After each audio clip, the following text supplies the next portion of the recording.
लटूरी भाई हैं तो लटूरी भाई का परिवार ही चलता है कि हम लठ हैं, हमारी घरवाली को नाम लठिया। तो एक बार जोरदार तालियां लटूरी भाई के लिए। मैं कोई भूमिका उनके लिए क्या बनाऊं। बहुत बहुत स्वागत है। पिछले 6 महीने से जिस पिंकी नाम की लड़की से चैटिंग कर रहे हो वो मेरी फर्जी आईडी है। इस धोखे का आप कहीं शिकार न हो जाए। बात करते समय आप सावधान रहिएगा कि ये फर्जी आईडी से कहीं अपने बेटे से तो चैटिंग नहीं कर रहे हो। एक और सुनिएगा, श्रृंगार में आंखों का प्रयोग आपने सुना होगा, एक धोखा। इस तरह के भी धोखे हमारे समाज में हैं। सुनिएगा, बहुत आनंद की अनुभूतियां होंगी आपको। रूपवती गुणवती अति मधुवाला मन को भाई गई, चंचल चित वंचा लाख चतुर ने नौके तीर चलाई गई। अखियन अखियन अखियन अखियन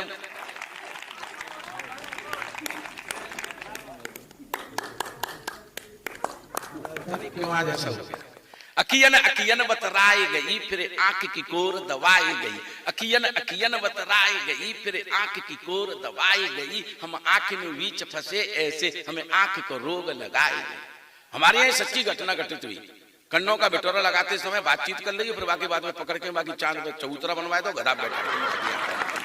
सर तब मैंने ये छंद सर लिखा, अखियन अखियन बतराई गई, फिर आंख की कोर दवाई गई। हम आंख में बीच फंसे ऐसे, हमें आंख को रोग लगाई गई। उन आंखें ते उबरे कैसे, उन आंखें ते उबरे कैसे, इन आंखें बीच समाई गई। अब आंखें ढूंढ रही बाकों जो जूतों से पिटवाई गई। रूपवती गुणवती अति मधुवाला मन को भाई गई, चंचल चित वंचा लाख चतुर ने नौके तीर चलाई गई। चैटिंग करते रहे रात दिन बनान कोई काम, चैटिंग करते रहे रात दिन बनान कोई काम। मोबाइल को चला चला कर खर्च दिए सब दाम। और आशा समझ के हमने जिससे प्रेम की आशा पाली, और भेद खोला तो निकला ससुरा बुढ़ऊ आशा। ये स्थितियां सब हमारे समाज की। इस तरह के कुछ छंद हैं जो और भी प्रशस्ति स्टूडियो ने पहले उन्होंने उनके वीडियो बनाए हैं। मैं एक दो छंद आपको और नया सुनाता हूं, सुनिएगा। मैंने ही शादी रचवाई, मैंने ही चौकी पटा दिया। यानी बहुत महत्वपूर्ण भूमिकाएं शादी की मैंने ही निश्चित कराई। सर इसको ध्यान में रखना। और एक छंद हमारे समाज में इस तरह के धोखे भी प्रचलित हो गए हैं, इसको आप ध्यान में रखना। मैंने ही शादी रचवाई, मैंने ही चौकी पटा दिया, फिर अपने दिल के रिक्शे को उसके रिक्शे से सटा दिया। मैंने ही शादी रचवाई, मैंने ही चौकी पटा दिया, फिर उसके दिल के रिक्शे को अपने रिक्शे से सटा लिया। फिर प्यार जोड़ जोड़ कर जोड़ किया और भाग्य से भाग्य को घटा दिया। भाभी का नंबर सेव किया, भैया रास्ते से हटा दिया। भाभी का नंबर सेव किया। तमाम उनकी नहर के किनारे लाश पड़ी मिलती हैं प्रेमी के संग। ठीक, भाभी ने भाभी का नंबर सेव किया, भैया रास्ते से हटा दिया। ये स्थितियां हैं सर। मैं एक दो मुक्तक और सुनिएगा, अलग अलग वैरायटी के मैं एक दो मुक्तक सुनाता हूं। सीता के पावन आंचल पर, आदमी रखा इस मुक्तक पर आपका आशीष चाहता हूं। सीता के पावन आंचल पर दुष्ट कुदृष्ट कोई धरता है। सीता के पावन आंचल पर दुष्ट कुदृष्ट कोई धरता है। वृद्ध जटायु 10 कंदर से अंबर में जाकर लड़ता है। सीता के पावन आंचल पर दुष्ट कुदृष्ट कोई धरता है। वृद्ध जटायु 10 कंदर से अंबर में जाकर लड़ता है। और त्रेता से कलयुग तक मित्रों अब तक नहीं रिवाजें बदली। रावण का मरना निश्चित है, संग पूरा कुनवा मरता। रावण का मरना निश्चित है, रावण का मरना निश्चित है, संग पूरा कुनवा मरता है। सुविधाओं का लालच देकर, एक और वैरायटी देखिए। सुविधाओं का लालच देकर मतदाता सब छले गए। सुविधाओं का लालच देकर मतदाता सब छले गए। जो सत्ता के मठाधीश हैं चरण उन्हीं के मले गए। जो सत्ता के मठाधीश हैं, जो सत्ता के मठाधीश हैं, चरण उन्हीं के मले गए। स्वाभिमान से कैसे जीते जाकर उनको समझाओ। चमचों ने तलुए चाटे, कुत्ते कोमा में चली गए। जब चमचों ने तलवे चाटे कुत्ते कोमा में चले गए। आदमी ने कुत्तों को भी माफ कर दिया चमचागिरी के चक्कर में, और अपने ही भाई बंधुओं का गला कटवाते रहते हैं। मेरा अपना एक मानना और है, हमारे गांव के लोगों को जो है बहुत सरल सीधा समझा जाता है, लेकिन असल में ऐसा होता नहीं है। जहां तक बड़े बड़े विद्वान किसी ग्रामीण परिवेश से ही निकल करके, आदरणीय डॉक्टर साहब आज इतने बड़े कवि हैं, इतनी अच्छी कविताएं जो पहुंचा रहे हैं, किसी न किसी ग्रामीण परिवेश से जुड़ करके डॉक्टर बन गए, शहर में स्थापित हो गए। तो बस यही हमारे गांवों की दुर्भाग्य है कि जब भी हमारे गांवों ने कोई प्रतिभा पैदा की तो वो शहर की जाकर के हो गई, गांवों की नहीं रही। लेकिन मैं धन्यवाद देता हूं मनोज को कि बड़ा होने के बावजूद भी अपनी गांव की मिट्टी से जुड़ा हुआ है। एक बार जोरदार तालियां। और ये कभी, वरना अगर मनोज इस गांव में पैदा नहीं हुए होते और इस मिट्टी से उन्हें लगाव नहीं होता तो स्टूडियो तो उन्होंने लखनऊ में भी बना लिया है, इटावा में भी बना लिया है, लेकिन अपनी मिट्टी की गंध से जुड़ने का जो उनका आनंद है, उसकी वजह से आज डॉक्टर ध्रुवेंद्र भदौरिया के आप दर्शन कर पा रहे हैं, डॉक्टर कमलेश शर्मा को आप यहाँ सुन पा रहे हैं। ये सब जो है। अच्छा, मेरा अपना ये मानना है कि न कोई कभी छोटा होता है, न कोई बड़ी बड़ा होता है। मैं हास्य व्यंग के दृष्टिकोण से आपसे बात कर रहा हूं। न कोई कभी छोटा होता है, न कोई कभी बड़ा होता है। कोई कभी कब ढंग की बात कह जाए, ये कवि को खुद पता नहीं होता। उदाहरण के लिए 600 साल पहले बाबा तुलसीदास ने जो बात लिखी थी, आज आकर के सिद्ध हुई है, कलयुग केवल नाम आधारा। बाबा तुलसीदास 600 साल पहले जान गए कि कलयुग में आदमी की पहचान आधार कार्ड से होती है।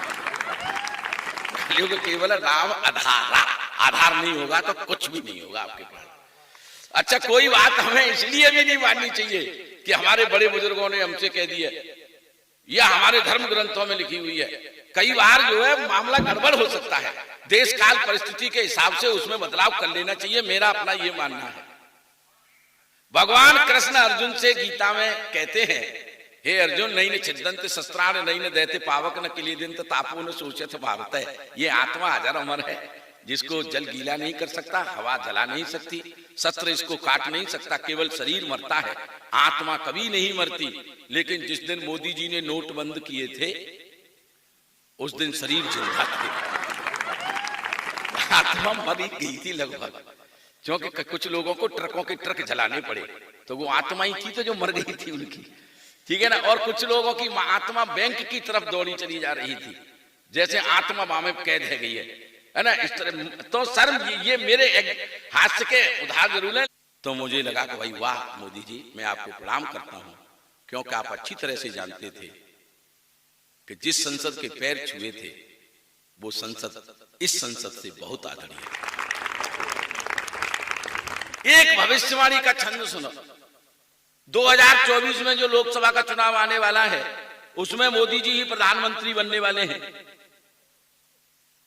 भविष्यवाणी है जी मेरी, लेकिन बनेंगे कैसे ये मैं बता रहा हूं आपको। व्यंग समझते चलना बस। मोदी जी अभी नामीबिया गए थे, वहां से चीते लेकर के आए। वे चीते जब वहां से चले नामीबिया से, जैसे हम अपने घर से जब कहीं बाहर जाते हैं तो हमारे बुजुर्ग, घर के बड़े बूढ़े हमें हिदायतें देते हैं, भैया ऐसे रहना, ऐसे काम करना है आपको। तो मोदी जी जब वहां से चीतों को लेकर के चले तो उनके चीतों के मम्मी पापा ने उन चीतों को थोड़ी सी हिदायतें दी कि भाई तुम हिंदुस्तान जा रहे हो, वहां जाकर के भारत जोड़ो यात्रा में शामिल मत हो जाना। अडानी के ऊपर कोई प्रश्न मत पूछना। तो चीतों ने भी बड़ी विनम्रता से अपनी मम्मी पापा को आश्वस्त किया कि तुम चिंता मत करो, हमने भारतीय जनता पार्टी की सदस्यता ग्रहण कर ली। इस पर तालियां बजती हैं, ये व्यंग है। हमने भारतीय जनता पार्टी की सदस्यता ग्रहण कर ली है, बीजेपी की सदस्यता ग्रहण करो, सारे खून माफ। ये स्थितियां हैं सब, अखबारों के माध्यम से ही पता आपको भी चलती होंगी। चीतों को लेकर के हवाई जहाज में चढ़ गए मोदी जी, रिटर्न गिफ्ट की घोषणा नहीं की। तो नामीबिया का प्रधानमंत्री हाथ जोड़ के उनके सामने खड़ा कि प्रभु, हमने आपको जो है अपने देश की बहुमूल्य चीते उपहार में दिए हैं, आप हिंदुस्तान की ओर से हमें रिटर्न गिफ्ट में क्या भिजवाएंगे। मोदी जी का जवाब देना और व्यंग को समझना। मोदी जी के जवाब को सुनकर मोदी जी ने मुस्कुरा करके कहा कि हम तुम्हारे यहाँ केजरीवाल को भिजवाएंगे, हम तुम्हारे यहाँ केजरीवाल को भिजवाएंगे। अब 2024 में कैसे प्रधानमंत्री बनेंगे वो क्षण सुनिएगा, आनंद लीजिएगा। 2014 से मैं पीएम बना हुआ हूं, देशद्रोहियों की अब टांगे तोड़वाऊंगा। 2014 से मैं पीएम बना हुआ हूं, 2014 से मैं पीएम बना हुआ हूं, देशद्रोहियों की अब टांगे तोड़वाऊंगा। धारा 370 की ऐसी तैसी मार दी है, धारा 370 की ऐसी तैसी मार दी है, पत्थरबाजों के अब सर मुड़वाऊंगा। अब व्यंग समझना अगली पंक्ति में, 2014 से मैं पीएम बना हुआ हूं, देशद्रोहियों की अब टांगे तोड़वाऊंगा। धारा 370 की ऐसी तैसी मार दी है, पत्थरबाजों के अब सर मुड़वाऊंगा। चना चीनी चावल नमक भी खिला चुका हूं, और क्या मैं तुमसे अखरोट तोड़वाऊंगा? चना चीनी चावल नमक भी खिला चुका हूं, और क्या मैं तुमसे अखरोट तोड़वाऊंगा? तोहफे में मिले हैं चीते, लेकर के आ गया हूं, वोट नहीं दोगे तो मैं चीते छुड़वाऊंगा। जिन्हें ईडी और सीबीआई समझ रहे होगे सब चीता है। वोट नहीं दोगे तो मैं चीते छुड़वाऊंगा। और सर आनंद एक छंद और सुनो, व्यंग का एक छंद और सुनिएगा। बोलना है आपको तो पक्ष में ही बोलिएगा, बोलना है आपको तो पक्ष में ही बोलिएगा, बोलोगे भी पक्ष में तो फाड़ दिए जाओगे। बोलना है आपको, बोलना है आपको, अंतिम छंद है सर, बोलना है आपको तो पक्ष में ही बोलिएगा, बोलोगे भी पक्ष में तो फाड़ दिए जाओगे। भला अगर चाहते हो दृष्टि से बचे रहो, दृष्टि पे जो चढ़ गए पछाड़ दिए जाओगे। और सच्ची सच्ची बात मत पूछ लेना मित्रवर, पूछोगे तो कोर्ट द्वारा झाड़ दिए जाओगे। अब तालियां चाहता हूं, पूछोगे तो कोर्ट द्वारा झाड़ दिए जाओगे। और क्या सोचते हो बुलडोजर बस तोड़फोड़ करता है? ये गड्ढा भी तो खोदता है, गाड़ दिए जाओगे। ये गड्ढा भी तो खोदता है, गड्ढा भी तो खोदता है, गाड़ दिए जाओगे। गड्ढा भी तो खोदता है, गाड़ दिए जाओगे। मेरे हाथ में सिर्फ इसीलिए कोई दुख की रेखा नहीं है, मेरे हाथ में सिर्फ इसलिए कोई दुख की रेखा नहीं है, माता पिता के अलावा मैंने किसी भगवान को देखा नहीं। माता पिता के अलावा मैंने किसी भगवान को देखा नहीं है। न वो मंदिर में जाता है, न मस्जिद में जाता है, फिर भी पूजा का सामान घर पर रोज लाता है। पड़ोसियों से पूछा तो पता ये चला कि वो अपना सब कुछ माता पिता के चरणों में चढ़ाता है। वो अपना सब कुछ माता पिता के चरणों में चढ़ाता है। सफलता उनको मिलती है जो मन में ठान लेते हैं, बड़ों की बात सुनते हैं, उन्हें फिर मान लेते हैं। समय सबको ही मिलता है, ये प्रकृति का नियम है निश्चल। बुलंदी वो ही छूते हैं जो वक्त पहचान लेते हैं, बुलंदी वो ही छूते हैं